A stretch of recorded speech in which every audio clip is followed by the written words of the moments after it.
গাজায় ইসরায়েলি আগ্রাসন বন্ধে জাতিসংঘ কার্যকর পদক্ষেপ না নিলে ভবিষ্যতে অন্য মুসলিম দেশেও আগ্রাসনের আশঙ্কা করছেন বিএনপি নেতারা। এ বিষয়ে আলোচনা করতে রাজধানীর বনানী থেকে আমাদের সঙ্গে যুক্ত আছেন বিএনপি চেয়ারপারসনের উপদেষ্টা সৈয়দ মোয়াজ্জেম হোসেন আলাল। আপনাকে স্বাগত জানাচ্ছি ইন্ডিপেন্ডেন্ট সংবাদে।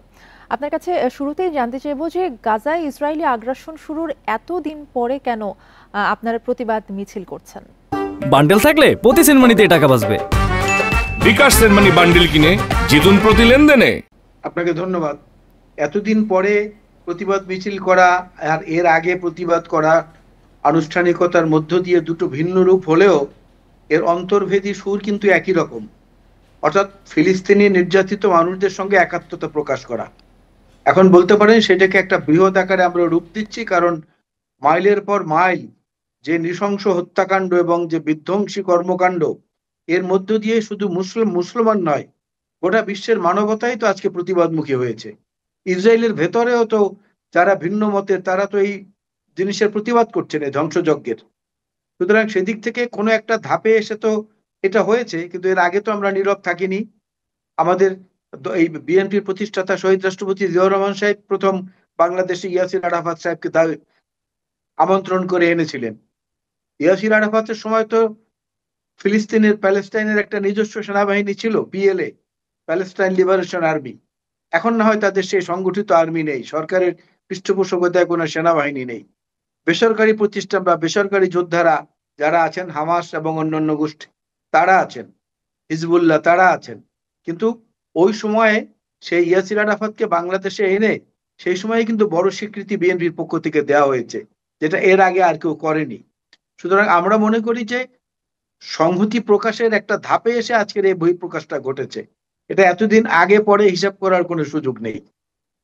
এই যে গাজায় ইসরায়েলি আগ্রাসন, গণহত্যা, এই নিয়ে যে আরব দেশগুলো এক ধরনের নীরবতা পালন করছে, নীরবতাকে কিভাবে দেখছেন?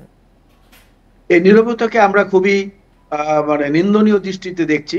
কারণটা হচ্ছে, সমগ্র আরব যখন ঐক্যবদ্ধ হয়েছিল এবং তেল অস্ত্র প্রয়োগ করে যখন ইসরায়েলকে মোটামুটি ঘায়েল করে ফেলেছিল একটা সময়, বাদশা ফয়সালের সময়, সেই সময় কিন্তু বাদশা ফয়সালকে তার ভ্রাতুষ্পুত্র গুলি করে হত্যা করেছিলেন।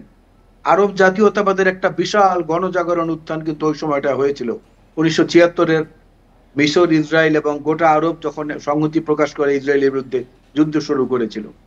কিন্তু সেই সময় আত্মঘাতী কর্মকাণ্ডের মধ্য দিয়ে এবং নিজেদের মধ্যে বিভেদ সৃষ্টি করে প্যালেস্টাইনকে তাদের ইসরায়েলিদের কুক্ষিগত করার একটা সুযোগ মুসলমান রাষ্ট্রগুলোর পক্ষ থেকে কেউ কেউ করে দিয়েছিল, যার করুণ পরিণতি আজকের এই অবস্থা। যদি 1976-এ সে ঐক্যবদ্ধ আরব গোষ্ঠী একত্রিত থাকতো, তাহলে তো আজকের এই পরিণতি হতো না। এই যে ঐক্যবদ্ধ হওয়ার কথা বলছেন, আপনারা কিন্তু আপনাদের প্রতিবাদ মিছিলের মাধ্যমে মুসলিম দেশগুলোকে ঐক্যবদ্ধ হওয়ার আহ্বান জানিয়েছেন। এই ঐক্য কি সম্ভব বলে মনে করেন? হ্যাঁ, এই ঐক্য সম্ভব, নিঃসন্দেহে সম্ভব। কারণ পবিত্র কোরআনে কারিমে বলাই হয়েছে, সুনির্দিষ্টভাবে ঘোষণা দিয়ে বলা হয়েছে যে পৃথিবীতে অভিশপ্ত জাতি হচ্ছে বনি ইসরায়েল জাত।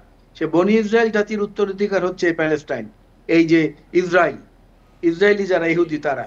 এবং আপনি জেনে অবাক হবেন যে বর্তমান ইসরায়েলি সেনাবাহিনীতে শতকরা 74 জন সেনাবাহিনীর মানুষ তারা গাঁজায় আসক্ত, নেশায় আসক্ত।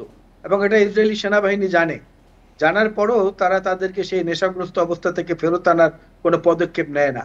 কারণ ওই নেশাটা যদি না থাকে, তাহলে ওই ইট মারা, পাথর মারা ফিলিস্তিনিদেরকে গুলি করে হত্যা করতে তাদের বিবেক দংশন করবে। একটু আপনার কাছে জানতে চাইবো যে ইসরায়েলের প্রধান সহযোগী যুক্তরাষ্ট্রের অবস্থান নিয়ে আপনি কি বলবেন, এবং এই যে বিভিন্ন দেশের সরকার জনমত উপেক্ষা করছে, কেন আসলে তারা জনমত উপেক্ষা করছে?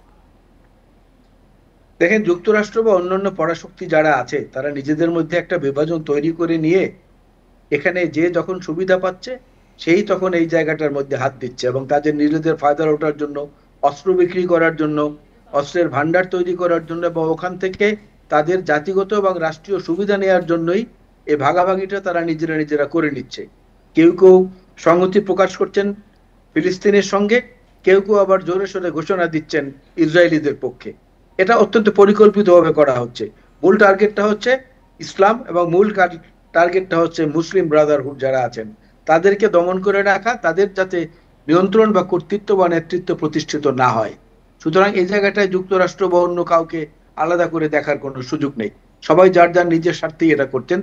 মানবতার পক্ষে থেকে কাজ করার মতো শক্তি বৃহৎ শক্তিগুলোর মধ্যে তেমনটা দেখা যাচ্ছে না। জি, আপনাকে অনেক ধন্যবাদ আমাদের সাথে যুক্ত হবার জন্য।